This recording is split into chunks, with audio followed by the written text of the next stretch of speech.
Hello, everyone. Welcome to video blog number, what are we, 2? Whose video blog is this? Is my video blog or your video blog? It's your video blog. My video blog. Number 2. This is video blog 3000, Scott on Vblog. Yes. Yes, instead of the other way around. Hi, everybody. I'm Scott Perry, Austin's friend and director of such movies as A Light Behind Brandon Tripp coming soon and Final Vamp 3 and some other crap. Anyways, we are on 94th Avenue East in South Hill, Puyallup, whichever, and we're in traffic. And it sucks. What a surprise. I mean, we never have traffic in Puyallup. No, we never do. Never, ever, until now. Yeah, so they're doing some construction, so it sucks. And again, we are on a blue screen. You know, I'm not really actually driving. Pay attention to the not road. Yeah, we're not driving, not. That lady's telling you to go slow. Whatever. So tell me about A Light Behind Brandon Tripp. What's this about? Light Behind Brandon Tripp is actually something that I thought about when I was going to the transfer registration weekends at Washington State University, and that was something where I realized that that when you go to a university and you transfer in, it's kind of scary just because of how big it is, and it kind of becomes a little bit overwhelming. And so I created this story about this character who really did not... Fine, I will get off this freaking road. Good call. Okay, I got off the freaking road. Anyways, about that, he just becomes overwhelmed and is Brandon Tripp is just this antisocial character. He really doesn't like where he is, and he wants to find some way to, I guess he wants to find some way to get out. So that's kind of the basis of the movie, but I have yet to edit that film. And you play Brandon Tripp, is that correct? Yes, I do. For lack of finding actors to play him, I just decided, well, hell, I know the movie, I'll play him. Who else is in it? Brent Lindquist, and let's see. I'm trying to think who else. Those other people are going to be disappointed if you don't get their names. Brandon Barrett? Scott is distracted, so pay no heed. So I, for one, am excited to see it. I think I can shamelessly say that stupid computer keeps sliding around. Not that it's a stupid computer. It is by no means a stupid computer. It's a Mac. It's definitely not stupid. You know, this is a wise man. This is a very wise man. I don't think you realize I'm telling you, ever since my PC has crashed the 19th billion time, I have now converted to Mac, and I've seen through a lot of projects that I've played around with Final Cut Pro. It's obvious to me that PCs are not for the video world. Don't hit that bicyclist. Oh, well, he's in my way. Well, I said don't hit him. I'm going to. I'm Well, how about you stop sooner? Okay. Again, it's a blue screen, and he's actually a 3D bicyclist. He's a digital bicyclist. I'm telling you, nowadays... Are you going back to 94th? Oh, that's right. Well, see, nowadays,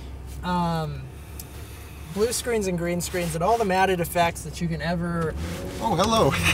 realize. That's actually a fake acceleration. That's we have some production guys in front and behind the car that are actually making it look like we're moving. See, the stuff is so real, it is almost just as convincing as the special effects in Indiana Jones and the Kingdom of the Crystal Skull. Yes, which if you would like to hear more about Scott's opinion of Indiana Jones and the Kingdom of the Crystal Skull... Which I have to tell you is the best time you will ever go to for an Indiana Jones movie. It's way 10 times better than Temple of Doom. Yeah, so if you want to hear his true opinion, you will read his most recent blog. And I'm telling you, I'm not being paid by Lucasfilm. It was actually a great time. He gives his review, his honest review of it, which you can find at myspace.com/Scott Perry. I don't know. What is your... Yeah, and go check out the Clone Wars, August... Oh gosh, I'm Who cares? And then also, later on, there's going to be an Indiana Jones video game sometime this summer, and I encourage you to pick it up because, Lucasfilm is absolutely great, I mean, oh my gosh, I'm so excited for the next THX remastered movie. Yeah, so me too, actually. Go Lucasfilm! I'm excited for this exciting stuff going on. Yeah, actually, Austin and I just came out of Chronicles of Narnia Prince Caspian. Yeah, and I gotta say, best Prince Caspian movie to date. I'm going to have to agree with him, only I'm going to say that it's the best Narnia film to date. Oh, even better. Yeah. I've heard there's more of those than there are of the Prince Caspian movies. Yeah, I mean, granted, I'm going to have to give Walden Media and Disney crap because this is not the second book in the series. Well, they didn't start off with the first Narnia book anyways. I mean, the first one, I have to admit, The Lion, the Witch, and the Wardrobe. Well, he wrote that one first. Well, C.S. Lewis wrote The Lion, the Witch, and the Wardrobe first. Oh. Well, anyways, besides that, Prince Caspian is not Narnia 2. I don't remember exactly.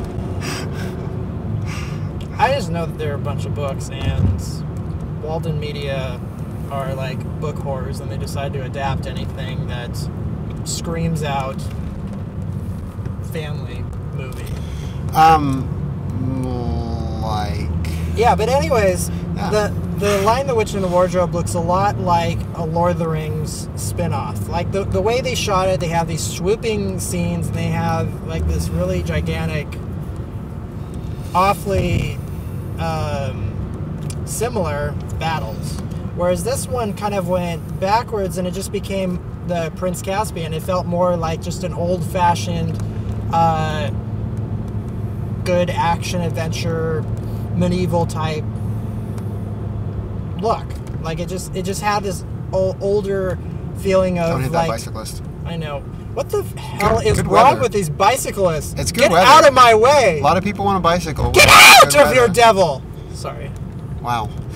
So anyway, I drink your milkshake. on a better note than Lion, Witch, and Wardrobe, Prince Caspian, what have you. Narnia a little bit more savage than you once remembered. No, seriously, Son of Rambo. Rambo, like spelled like rainbow, only Rambo. Wait, that's confusing. It has a W at the end. Rainbow. Oh, by the way, I love this addition they did. This like road through here. It's like before you had to go around. This makes perfect sense. Too bad it took them 4 months to make it. Yeah, I know. You should see Canyon Road. It's 2 years later, and they're still working on it. Yeah. So Son of Rambo is a good one. The Son of Rambo I loved. I mean, granted, I gushed about it. I totally think it is probably one of the best films I've seen this year, but that's just because, to the kids, they thought about making movies after seeing First Blood, and I thought about making movies after Jaws. So, I can personally relate to them as far as, watching a movie that they absolutely admired and going out and shooting it. But that's not the whole story.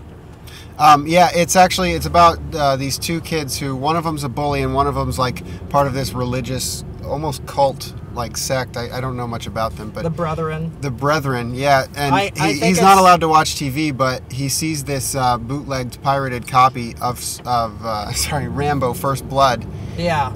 and wants to make a movie about it, kind of like it, and it's grand. You want to be the son of Rambo? I am the son of Rambo! And they have British accents. If you Yeah, couldn't I know. tell from Scott's rendition, Yeah, they it's have British absolutely accents. awful. My rendition. I'll tell you, they're very convincing as British kids. I'm telling you. Well, they are British kids. No, Anyway, they're not. Anyway, we're coming up on the 10-minute mark, and YouTube has its restrictions, so it looks like we're going to sign this one off. Oh, whatever. You're probably gonna have to edit this anyways. Well, hey, you know what? Everybody, have a great time. We'll see you next time. Please edit this.